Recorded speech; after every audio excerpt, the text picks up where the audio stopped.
Hi, this is Dr. Austin Hitt, and welcome back to Into the Cortex. In this episode, we're going to examine how we humans collect information about the world around us using our five senses. We will also examine the limitations of our senses in the context of developing scientific explanations. We humans can detect only a limited range of sensory data. The information we collect is gathered through the five senses of sight, hearing, taste, touch, and smell. For most situations, the five senses are more than adequate for navigating the world around us. However, our senses are often insufficient for detecting the underlying causes of natural phenomena. I'll demonstrate what I mean. In this test tube, I have a clear solution of lead nitrate. In the other tube, I have a clear solution of sodium iodide. Now watch what happens as I pour the contents of one test tube into the other.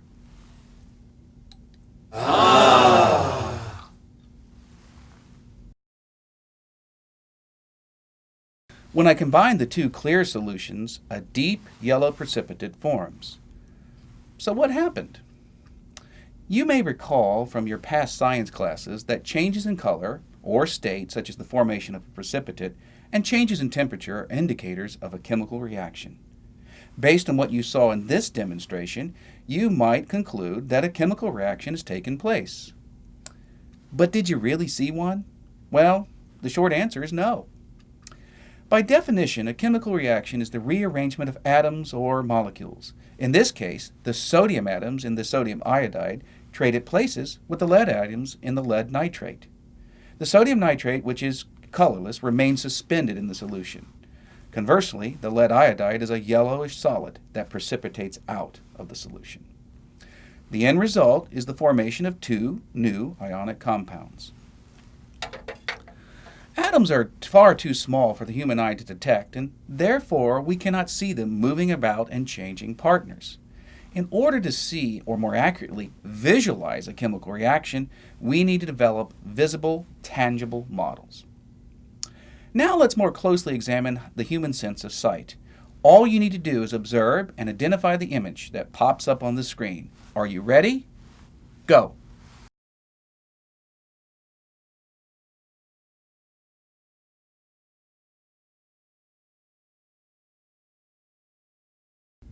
So what did your eyes see? If you believe you saw a yellow fruit that is commonly referred to as a banana, you're partially correct. I agree that you saw a banana. However, I disagree with the assertion that your eyes saw yellow color.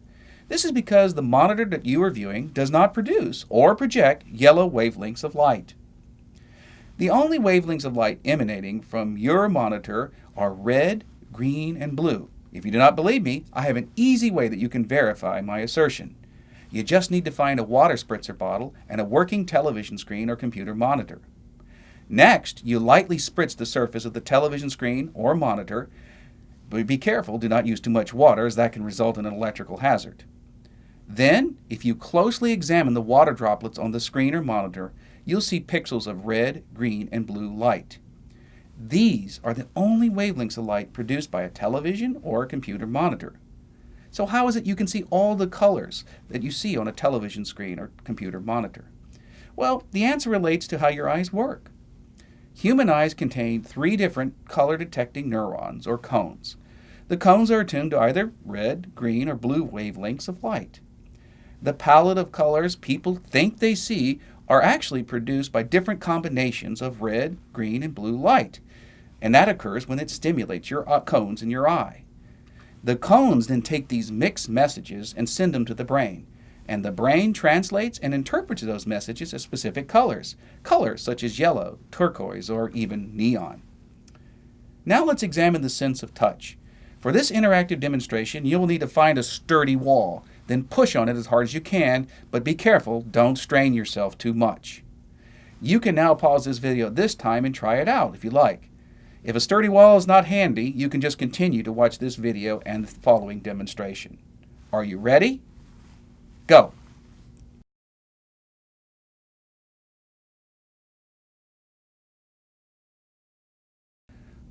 What did it feel like when you pushed against the wall? Did it feel solid, dense, or implacable?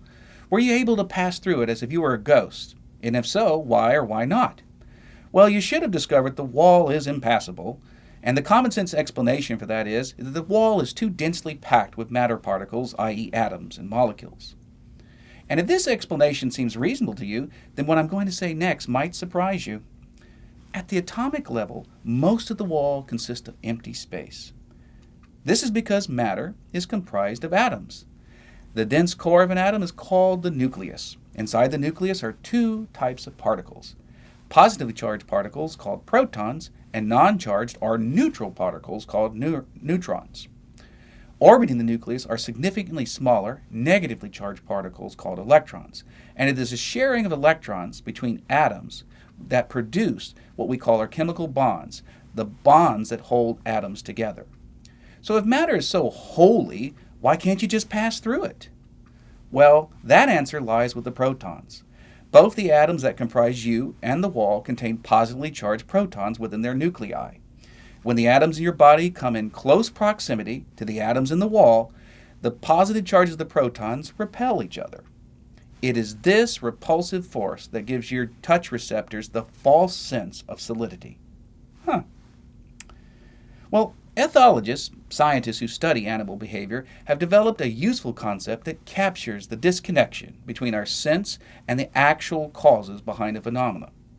It's called Umwelt, and it can be defined as the unique sensory world of a specific organism, or the stimuli to which an animal is responsive in a given motivational state. We humans can only directly observe the world through our perceptual filters, or Umwelt, and our Umwelt does not equip us to directly observe or explain the underlying causes of many phenomena. Here is one example of how the human Umwelt can lead to erroneous conclusions about the natural world. I'm going to show you an image, and all you have to do is describe what you see. Ready? Go.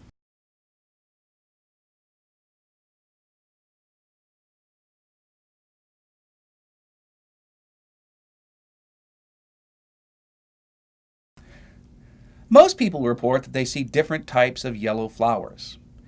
Now don't worry, I'm not going to argue about the veracity of the yellow color. Instead, I want to focus on the question of why are the flowers yellow? In order to answer this question, you need to understand the primary function of flowers, and that is to attract insects that will pollinate them. So it seems logical to conclude that insect pollinators, like bees, are attracted to yellow flowers.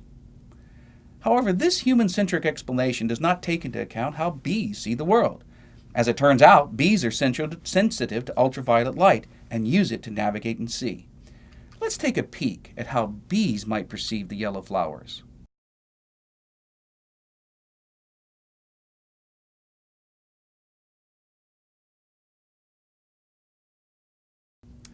Wow, that's quite a different perspective. Under UV light, the flowers are not a single homogeneous color, but consist of dark areas that serve as nectar guides for the bees. So let's review. Our senses are not necessarily set at the appropriate scale or attuned to the correct channels to detect the underlying causes of phenomena.